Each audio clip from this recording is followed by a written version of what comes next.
నమస్కారం సత్యవాణి మ్యామ్. ఈరోజు మనం మాట్లాడుకునే టాపిక్ ఏంటండి? గురుభ్యో నమః. నిన్న రోజా మ్యామ్ మనం లైవ్ తీసుకున్నప్పుడు స్టూడెంట్స్ అందరూ కూడా రామాయణ మహాభారతాల స్టోరీస్ కావాలి అని అడిగారు. డెఫినెట్గా వాళ్ళ కోరికను మనం నెరవేర్చాలి కదా.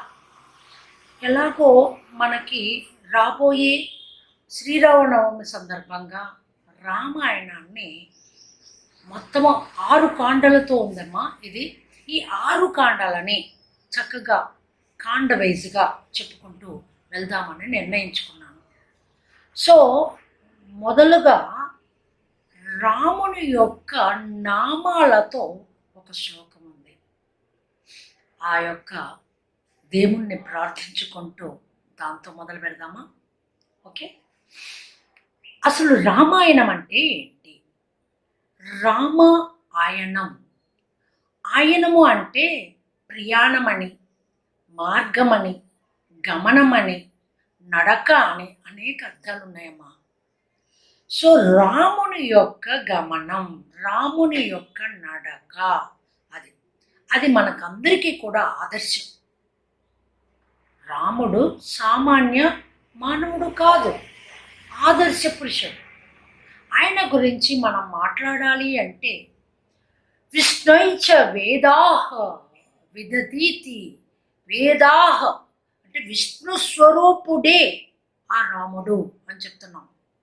అటువంటి రాముని శ్లోకంతో మనము రాబోయే 6 కాండలు, బాలకాండ, అయోధ్యకాండ, అరణ్యకాండ, కిష్కింధకాండ, సుందరకాండ, యుద్ధకాండ, ఈ కాండలన్నీ, రామాయణపు కాండలన్నీ మొదలుపెట్టే ముందుగా రామాయణం అంటే ఏంటో చెప్పుకున్నాం. ఆ రామనామాలని ఒకసారి స్మరించుకుంటూ మన ఎపిసోడ్స్ రామాయణాన్ని మొదలు పెడదాం. రామాయ రామభద్రాయ రామచంద్రాయ వేధసే. మళ్ళీ ఒకసారి విను రోజా.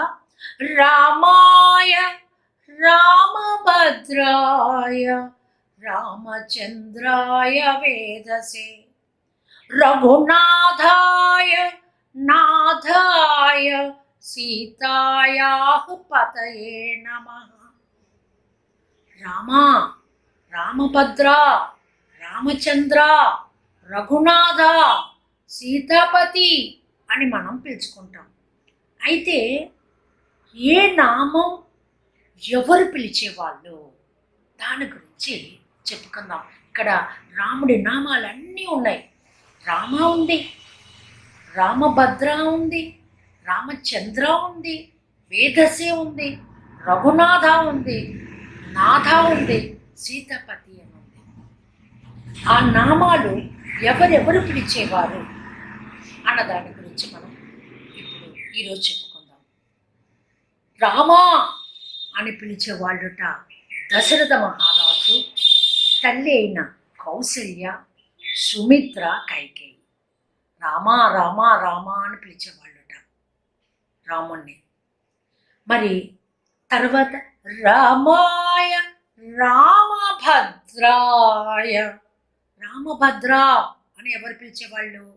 అయోధ్య నగరంలో, అయోధ్య అంటేనే యోధులు ఎవరు కూడా దీన్ని జయించలేరు.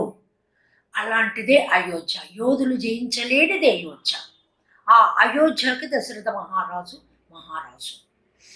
ఆయన కుమారుడైన రాముణ్ణి రామభద్ర అని పిలిచేవాళ్ళుట సుమంత్రుడు మొదలైన మంత్రులందరూ కూడా.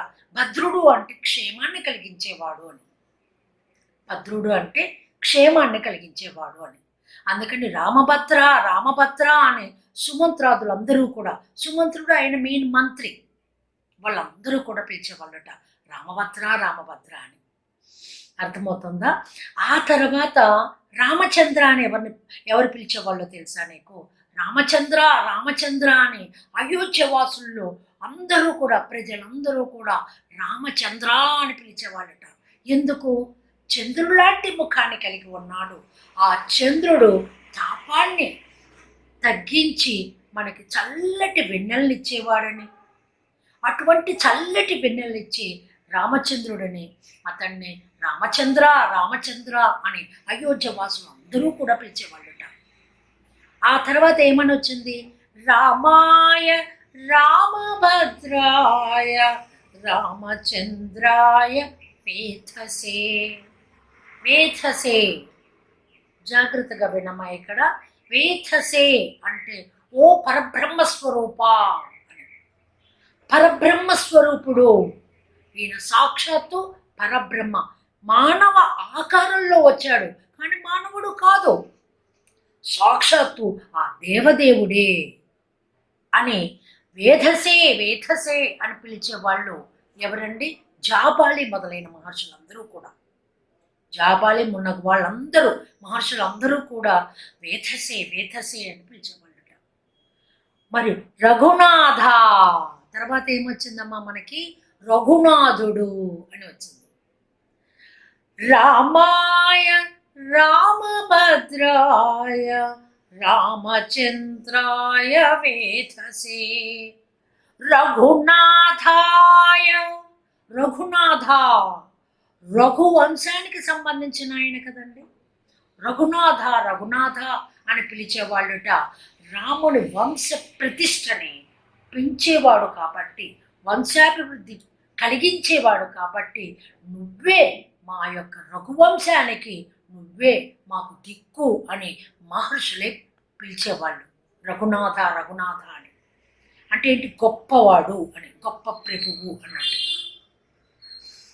నాథాయ, నాథుడు. ఎవరికి నాథుడు? సీతకి నాథుడు. మనము మామూలుగా మన భర్తలని ఏమండి అని పిలుస్తాం. మనం చాలామంది నాథ అని పిలుస్తారు. అలాగే సీతమ్మ వారు కూడా నాథ అని పిలిచేది ఓన్లీ ఒకళ్ళే, సీతమ్మ. మహానుభావురాలు ఆ సీతమ్మ తల్లి పిలుస్తుందట, నాథ నాథ అని పిలుస్తుందట. సీతాయా పతయే నమః. సీతాపతి, సీతకు పతి. ఈ సీతాపతి అని పిలిచేది రాముణ్ణి ఓన్లీ జనక మహారాజు వంశంలో వాళ్ళందరూ పిలుస్తారట.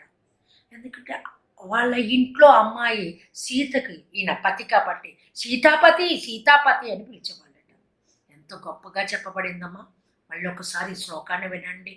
రామాయ రామభద్రాయ రామచంద్రాయ వేధసే రఘునాథాయ నాథాయ సీతాయాః పతయే నమః. సర్వే జనా సుఖినో భవంతు. స్వస్తి. ధన్యవాదాలు సత్యవాణి మ్యామ్.